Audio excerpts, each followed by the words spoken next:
Heinrich Himmler, državni vodja SS, vodja nemške policije, državni komisar za utrjevanje nemštva in notranji minister Tretjega rajha, je dvakrat obiskal Maribor.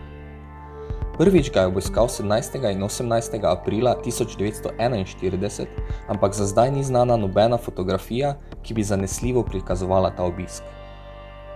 Drugič je Himmler obiskal Maribor maja 1943. Prva dva dneva potovanja sta bila namenjena Koroški in Gorenjski. Tretji dan potovanja, 4. maja 1943, pa je Himmler prispel v Maribor okoli pol dneva. Takoj po prihodu si je Himmler ogledal njemu v čast na Grajski ulici postrojene pripadnike različnih nacističnih organizacij.